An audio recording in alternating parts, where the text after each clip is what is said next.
The first spark. I never imagined my life would feel this complicated.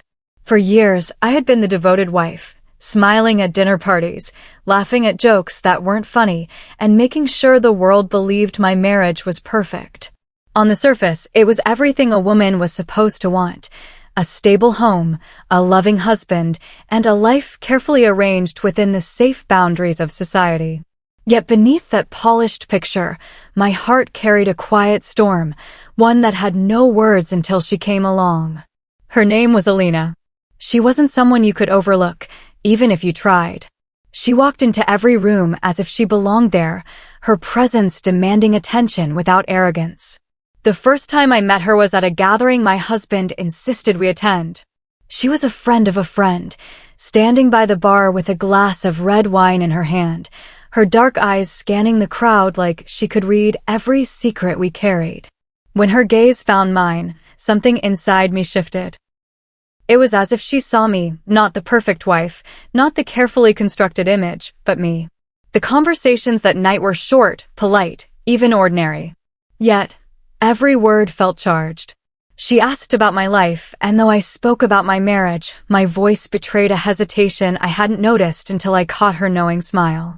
There was no judgment in her eyes, only a kind of understanding that unsettled me more than anything else. Weeks passed, but the memory of her lingered.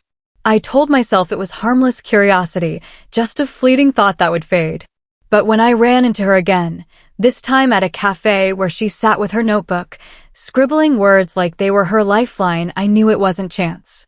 Or maybe I didn't want to believe it was.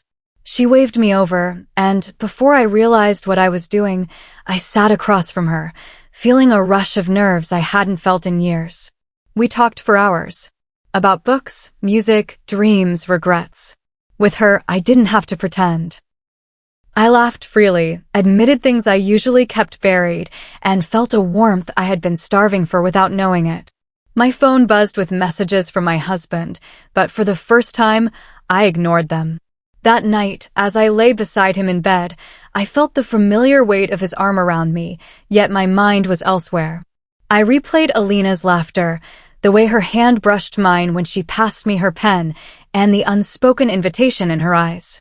Something dangerous was growing between us, something I couldn't define yet, but could no longer deny. And deep down, a question echoed in my chest. What would happen if I stopped resisting her pull? The days after our cafe meeting felt strangely restless.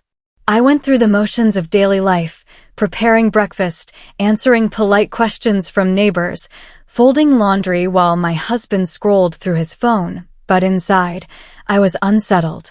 My thoughts kept circling back to Alina. The way she tilted her head when she listened, the spark in her eyes when I spoke honestly, the feeling of being seen. I told myself not to think about her, but it was useless. She lingered in my mind like a song I couldn't stop humming. And then, as if the universe had decided to test me, she texted. I hadn't even realized I'd given her my number that day at the cafe, scribbled hastily onto a napkin when she asked, "Coffee again this week?" That was all she wrote, yet my heart raced like it was a forbidden confession. I said yes. Meeting her again felt both reckless and inevitable.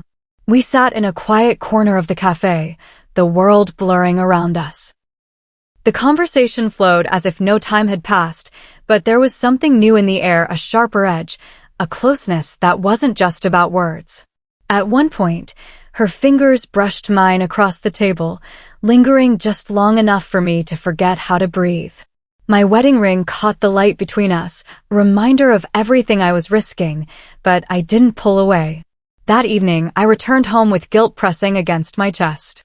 My husband asked about my day, and I told him half-truths about errands, about a bookshop, about nothing important. He smiled, satisfied, and kissed my forehead before turning back to his emails.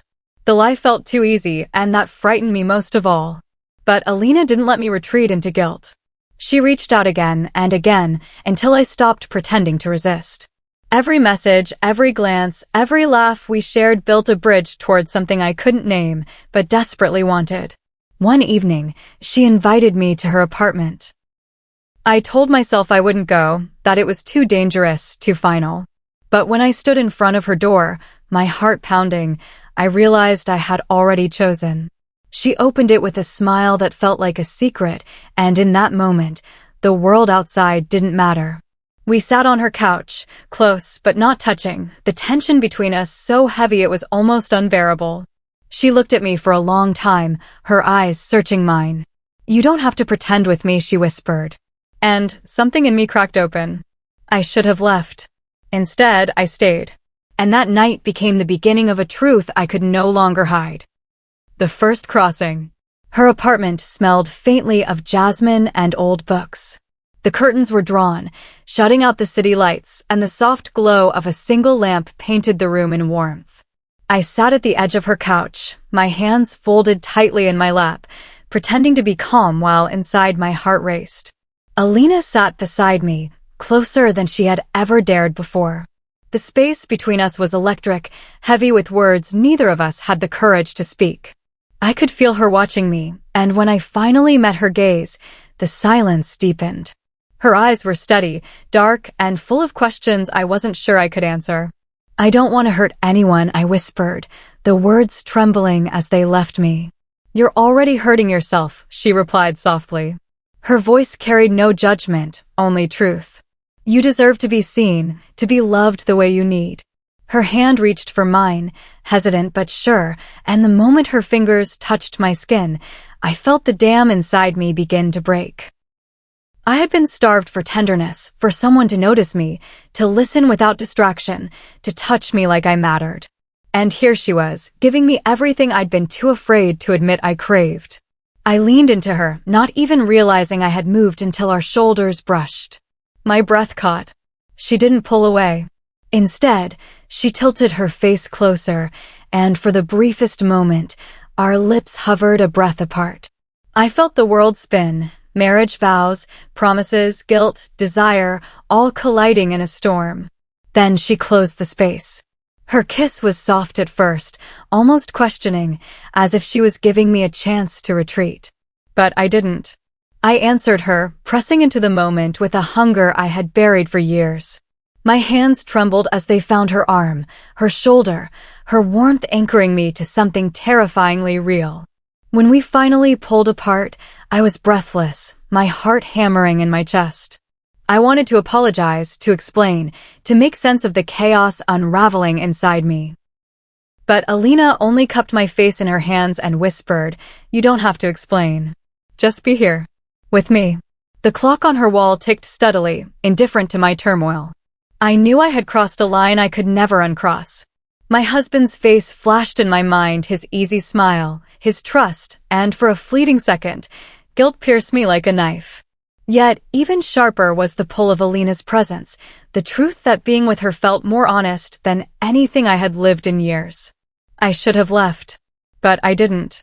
That night, I stayed in her arms until the world outside faded, until all I knew was the rhythm of her heartbeat against mine. And I knew, with terrifying clarity, that my life would never be the same again. The morning after Alina's kiss, I woke with a heaviness in my chest.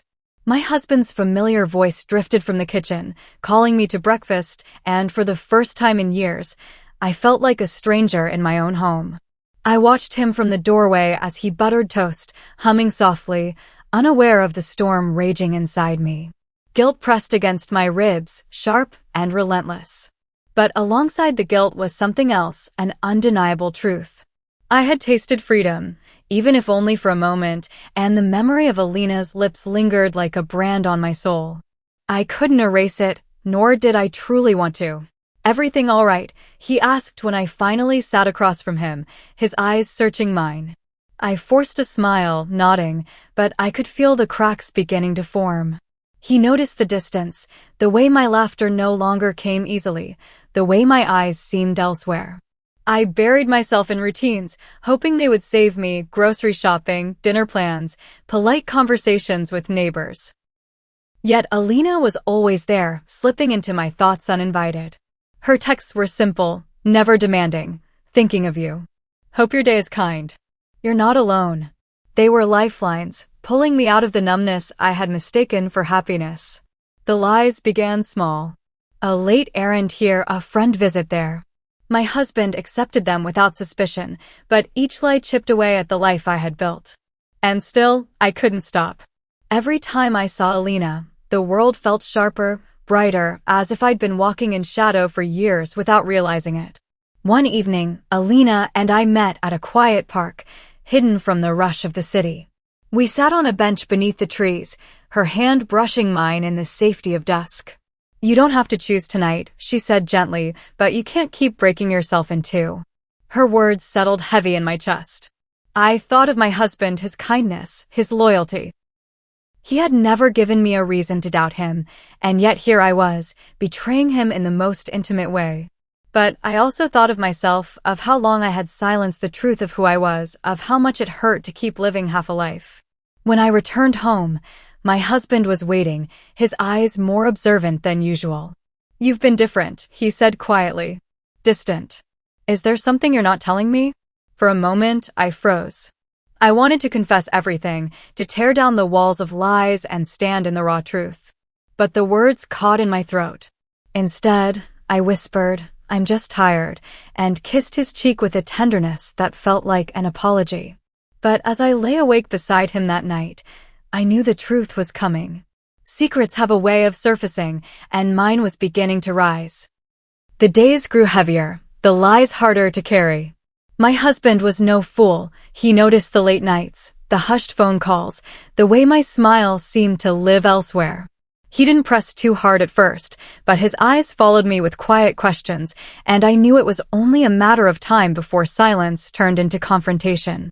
One evening, as I slipped on my coat to meet a friend, he leaned against the doorway, arms folded. "You've been busy lately," he said casually, though his tone carried an edge. "Yes, just catching up," I replied, keeping my voice light. "With the same friend every time?" he asked, watching me carefully. The lie caught in my throat. I forced a laugh, deflecting, but his eyes told me he didn't believe it. Still, he let me go, and the weight of his gaze followed me all the way to Alina's apartment. Alina opened the door before I even knocked, her smile softening the storm I carried. She pulled me into the warmth of her home, her arms wrapping around me as if she already knew the battle I was fighting. "You don't have to explain," she whispered. "You're safe here." And in her embrace, I let go of the fear for just a moment. With Alina, I didn't have to justify the ache in my heart or the lies on my lips. She knew. She always knew. We spent the evening in quiet conversation, curled on her couch as rain tapped gently at the window. She read me passages from her notebook, words that spoke of longing, freedom, and the courage to be true to oneself. Her voice was steady, soothing, and yet filled with fire. "You can't hide forever," she said softly, resting her head on my shoulder. "The truth has a way of finding its way out." I wanted to believe I could control it, that I could live in both worlds without consequence. But even as I kissed her goodnight, my phone buzzed with a message from my husband. "Where are you?" I stared at the screen, my heart pounding. The truth wasn't creeping anymore, it was knocking at the door. When I returned home, he was waiting in the living room, the television dark, his expression unreadable. "Was it worth it?" he asked quietly. The question struck me cold. "What do you mean?" I whispered, though we both knew. His jaw tightened. "Don't insult me. I've seen the way you smile when you read your messages. I know there's someone else." Silence filled the room like smoke. My chest burned with the weight of everything unsaid. I wanted to speak, to confess, to beg for understanding, but fear pinned me in place. He didn't yell. He didn't rage. Instead, he looked at me with an ache I couldn't bear. "Who is she?" he finally asked, his voice breaking on the word she. And in that moment, the secret I had buried so deeply began to unravel. The air between us grew heavier with each passing second, his question echoing in my ears. "Who is she?" My breath caught, my lips trembling as though the truth itself resisted being spoken. Her name is Alina," I finally whispered, the sound barely audible. For a long time, he didn't move. His eyes, wide and searching, locked on mine as though trying to see if I was lying. But there was no lie left to give. The silence that followed was louder than any scream, stretching between us until it became unbearable. "When?" His voice was steady, though I could hear the fracture beneath it. I closed my eyes, fighting tears. It wasn't supposed to happen. I didn't go looking for it. But with her, I feel alive. I feel like myself. His face shifted, pain, disbelief, anger, all crashing together like waves against stone. And yet, behind it all, there was something else, curiosity. So, you're saying you've been living another life, he said quietly. I've been living half a life, I corrected, my voice breaking. With you, I tried to be everything I thought I should. But with her, I can finally breathe. He stood and began pacing the room, running his hand through his hair. I expected shouting, accusations, maybe even threats. But instead, he stopped suddenly and looked at me with a strange intensity. I want to see her. The words froze me in place. What? I want to see her, he repeated, slower this time, as though testing his own resolve. If she's the one who's stolen you from me, then I need to understand why. I need to see what it is you see in her. Shock flooded me. My heart raced, torn between fear and disbelief. That's not a good idea, I whispered. But he didn't back down. His jaw was set, his decision made. Invite her here. Let me watch the two of you together. Only then will I understand the truth you keep choosing over me. I shook my head, unable to process his words. This isn't a performance. It's not something you can watch like a play. Then prove it, he said firmly. Show me it's real. Show me she makes you feel what I never could. His demand unsettled me, yet I couldn't deny a part of me was terrified he might be right, that maybe he would see something I couldn't admit aloud. That night, as I lay in bed staring at the ceiling, his words burned into me. The secret was no longer a secret. The walls of my marriage had cracked wide open. And now, the life I had tried so carefully to balance was about to collapse in ways I couldn't predict. Because my husband didn't just know. He wanted to watch. I told myself I wouldn't do it. I told myself inviting Alina into the chaos of my broken marriage was reckless, unfair, even cruel. Yet the weight of my husband's demand pressed on me day after day until it became unbearable. He was relentless. Not with anger, but with a haunting calm, repeating the same words, I need to see. Finally, I called Alina. My voice trembled as I explained, every word laced with shame and fear. There was silence on the other end, and for a moment I thought she would hang up. But instead, she said quietly, if this is what it takes for him to let you go, then I'll stand with you. The night came faster than I wanted. Alina arrived at the house, her presence steady yet cautious. My husband opened the door, his expression unreadable, his eyes lingering on her longer than necessary. He didn't speak, simply stepped aside to let her in. The three of us sat in the living room, the air thick with tension. My hands shook as I clutched a glass of water I couldn't bring myself to drink. Finally, my husband broke the silence. I don't want lies, he said, his gaze fixed on me. Show me the truth. Show me what she means to you. My heart pounded so violently I thought it might burst. I looked at Alina, searching her face for reassurance. She gave the smallest nod, her hand finding mine with quiet strength. That single touch spoke volumes, comfort, courage, defiance. And then, without another word, she leaned toward me. The world seemed to slow as her lips met mine, tender yet fierce, a kiss not just of love but of declaration. In that moment, everything else faded, the walls of the house, the weight of expectation, even the man watching us. There was only Alina and the truth burning between us. When we finally pulled apart, the silence in the room was deafening. My husband's face was pale, his hands clenched tightly at his sides. Yet there was no explosion, no rage. Only a hollow sadness in his eyes. I see it now, he whispered. The way you look at her. You never looked at me like that. Tears blurred my vision. I never meant to hurt you, I said, my voice breaking. He nodded slowly, as if coming to terms with something inevitable. Maybe you didn't mean to. But the truth is, you've already left me. Your heart belongs to her. The room felt fragile, like a glass on the verge of shattering. For the first time, nothing was hidden. The truth stood bare, raw and unrelenting. And though it broke us all in different ways, there was also a strange relief, because the lies were finally over. The days that followed felt like walking through ruins after a storm. The truth had torn through the carefully built walls of my marriage, leaving behind silence, broken pieces, and a strange kind of clarity.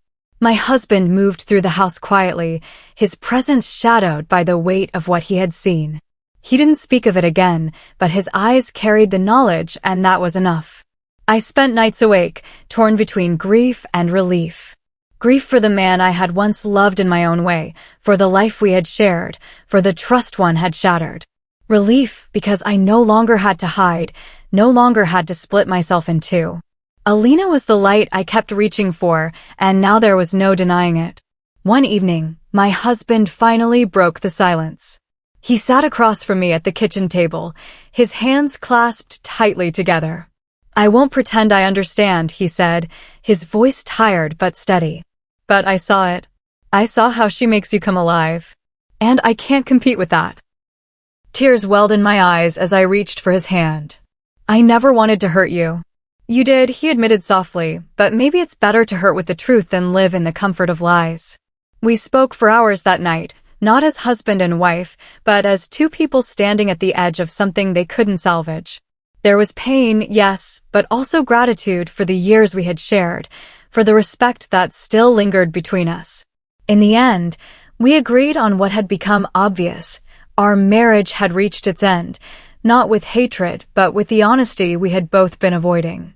Alina was there through it all, steady as ever. She didn't push me, didn't demand I choose her.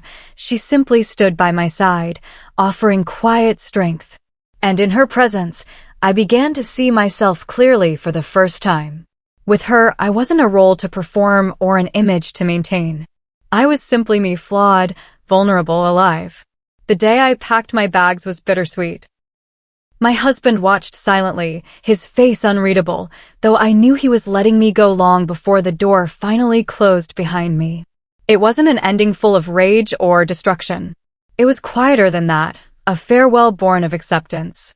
As I stepped into Alina's arms, I realized the story of my life had been rewritten, not by choice, not without pain, but with undeniable truth. Love had found me where I least expected it, and though it cost me the life I once knew, it gave me something far more precious: freedom. And so, as we walked away together, I understood at last. Sometimes love doesn't arrive gently. Sometimes it tears everything apart, so you can finally begin again.